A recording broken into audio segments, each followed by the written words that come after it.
Hello everyone, welcome to let's PCS. दोस्तों, UP PCS pre 2023 RO और BPSC का लगातार टेस्ट सीरीज सॉल्व करवाया जा रहा है, जिसका यह 27वां प्रैक्टिस सेट है। इसका पीडीएफ आप हमारे टेलीग्राम चैनल से निःशुल्क प्राप्त कर सकते हैं, जिसका लिंक डिस्क्रिप्शन बॉक्स में दिया गया है। इसका प्लेलिस्ट भी बना दिया गया है, जहां आप प्रैक्टिस सेट नंबर 1 से लेकर के अभी तक क्रमबद्ध तरीके से सॉल्व कर सकते हैं। तो चलिए आज का प्रैक्टिस सेट सॉल्व करते हैं। देखिए, पहला क्वेश्चन है, भारत में न्यायिक पुनरीक्षण अर्थात जुडिशियल रिव्यू की संकल्पना निम्नलिखित देश के संविधान से ली गई है। बताइए, जुडिशियल रिव्यू की संकल्पना भारत ने किस देश के संविधान से लिया है? तो आपका राइट आंसर क्या हो जाएगा? बी, संयुक्त राज्य अमेरिका। और यूके से क्या लिया है? यूके से संसदीय शासन की व्यवस्था ली गई है और विधि का शासन लिया गया है। यूएसएसआर अर्थात सोवियत संघ से मूल कर्तव्य को लिया गया है, जिसे आप मौलिक कर्तव्य के नाम से भी जानते हैं। और ऑस्ट्रेलिया से प्रस्तावना की भाषा और समवर्ती सूची को लिया गया है। राइट, तो ये सब लगातार फैक्ट पूछे जाते हैं पीसीएस के एग्ज़ाम में, बीपीएससी में, आरओ में, अन्य स्टेट पीसीएस के एग्ज़ाम में। तो इसको केयरफुल्ली आप लोग याद रखिएगा। चलिए नेक्स्ट क्वेश्चन देखते हैं। देखिए, यहाँ पर भी व्याख्या वही किया गया है, इसे आप लोग देख लीजिएगा। यहाँ पर देख लेते हैं कि न्यायिक पुनरावलोकन का अर्थ क्या होता है। तो न्यायिक पुनरावलोकन का अर्थ ये होता है कि सर्वोच्च न्यायालय विधायिका और कार्यपालिका दोनों के, विधायिका जो विधान बनाती है अर्थात कानून बनाती है, और कार्यपालिका जो आदेश जारी करता है, उसका जो है सर्वोच्च न्यायालय द्वारा रिव्यू किया जाता है, जुडिशियल रिव्यू किया जाता है। यदि विधान और आदेश किसी भी प्रकार से संविधान का उल्लंघन करते हुए पाए जाते हैं, तो सर्वोच्च न्यायालय क्या करता है? उसे शून्य घोषित कर देता है। राइट, चलिए नेक्स्ट क्वेश्चन देखते हैं। देखिए, दूसरा क्वेश्चन है, भारत की संघात्मक व्यवस्था निम्नलिखित में से किस देश से संबंधित है? बताइए, संघात्मक व्यवस्था किस देश से लिया गया है? तो आपका राइट आंसर हो जाएगा ए, कनाडा। और यूनाइटेड किंगडम से क्या लिया गया है? अभी बताए हैं, यूनाइटेड किंगडम से विधि का शासन लिया गया है और संसदीय शासन व्यवस्था।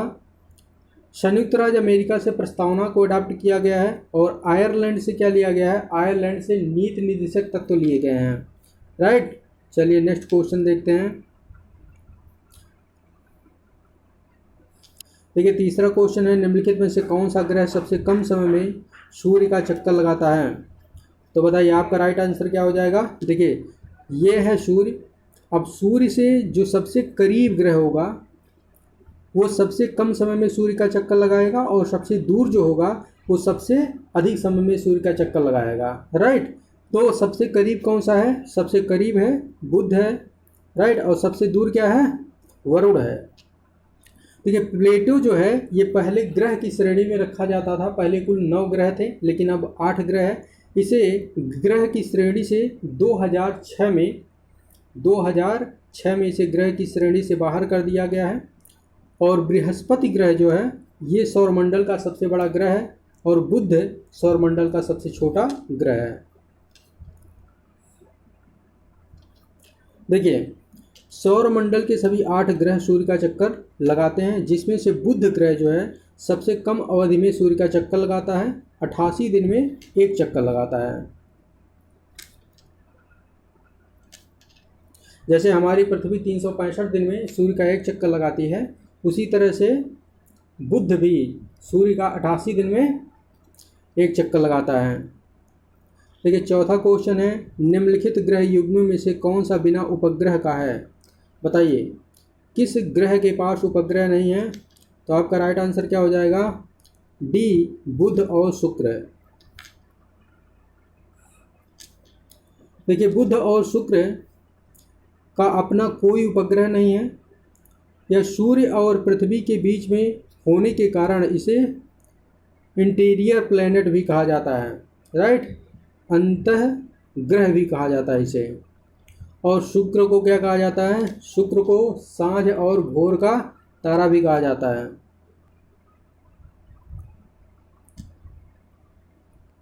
तो ये 5वां क्वेश्चन है, भारतीय संविधान में राज्यों के संघ की संकल्पना को प्राप्त किया गया है। बताइए, राइट आंसर क्या हो जाएगा?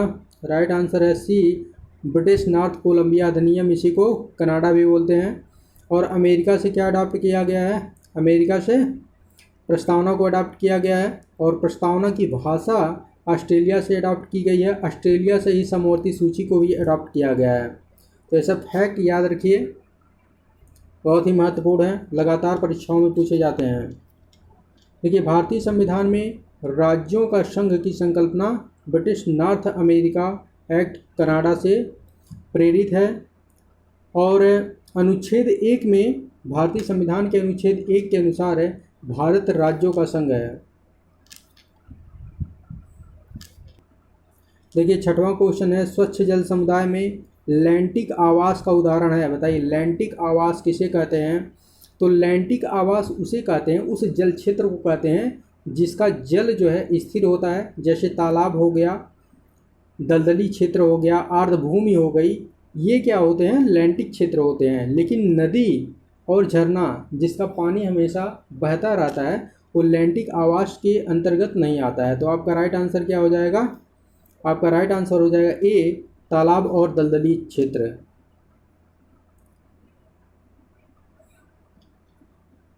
देखिए, लैंटिक आवास के अंतर्गत आर्द्रभूमि, तालाब, झील, जलाशय इत्यादि को शामिल किया जाता है। देखिए, 7वां क्वेश्चन है, दो भिन्न समुदायों के बीच संक्रांति क्षेत्र को क्या कहा जाता है? बताइए। देखिए, जैसे दो भिन्न क्षेत्र हो गए, एक हो गया ये जंगल हो गया, ये आपका जंगल हो गया, और ये आपका घास लैंड हो गया, ग्रास लैंड, ये घास का मैदान हो गया, और ये जो है जंगल हो गया। तो यहाँ पर ये जो संक्रमण क्षेत्र है, जहाँ पर क्या नाम है, जंगल और घास दोनों पाए जाते हैं, तो इसी को क्या कहते हैं? इसी को कहा जाता है इकोटोन। इसी को इकोटोन कहा जाता है। तो आपका राइट आंसर क्या हो जाएगा? D, ecotone.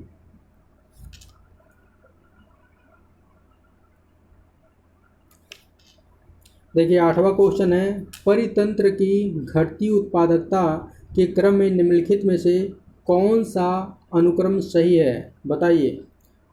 घटती उत्पादकता, देखिए, जहाँ पर बायोडाइवर्सिटी अधिक होता है वहाँ पर उत्पादकता क्या होता है? अधिक होता है। और जहाँ पर बायोडाइवर्सिटी कम होता है वहाँ पर उत्पादकता कम होता है। तो इसी के बेसिस पर आपको आपका आंसर फाइंड आउट करना है। तो आपका राइट आंसर क्या हो जाएगा? सी। देखिए, मैंग्रोव जो होता है, यहाँ पर जैव विविधता जिसे बायोडाइवर्सिटी कहते हैं अधिक पाया जाता है। उसके बाद ग्रासलैंड, फिर झील, फिर महासागर आता है। तो आपका राइट आंसर सी है।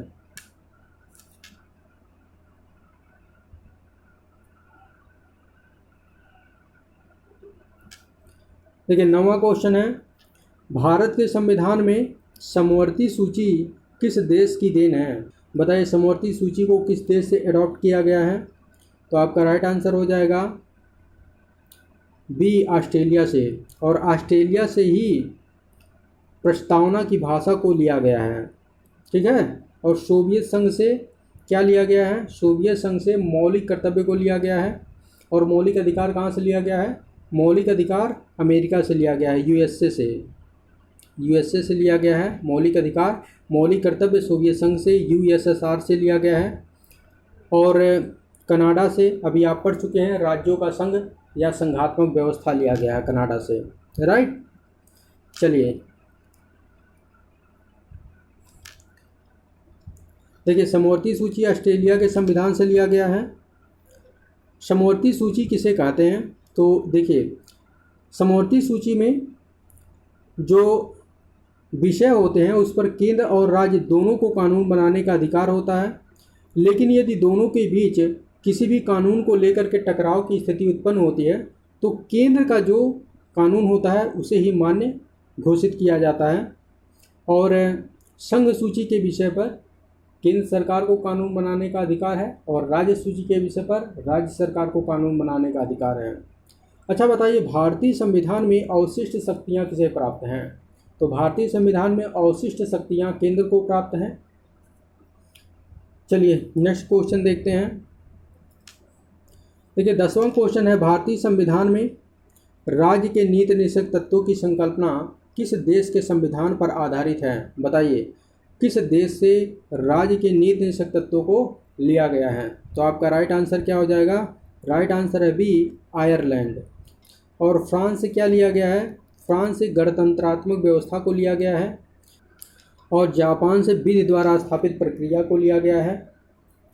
और यूएसएसआर से आप पढ़ चुके हैं अभी, यूएसएसआर से मौलिक कर्तव्यों को लिया गया है।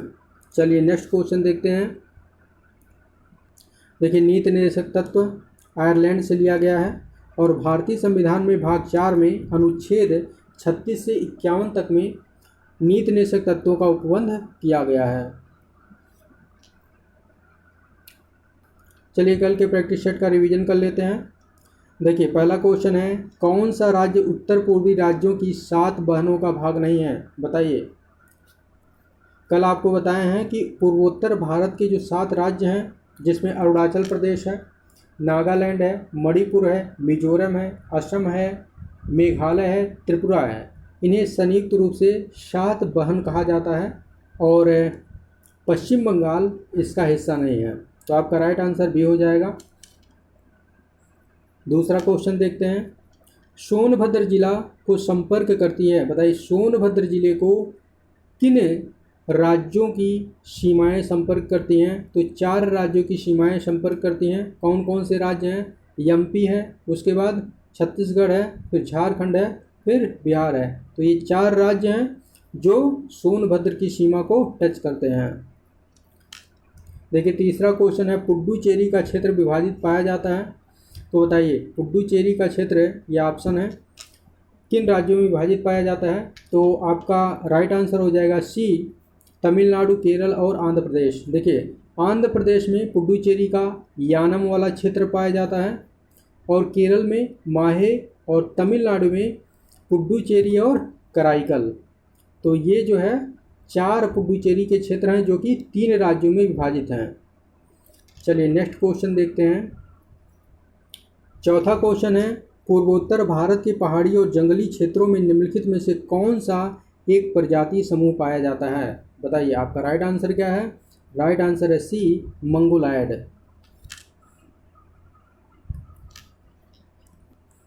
देखिए, पांचवा क्वेश्चन है, निम्नलिखित में से किसका सही सुमेल नहीं है? बताइए कौन सा सही सुमेलित नहीं है?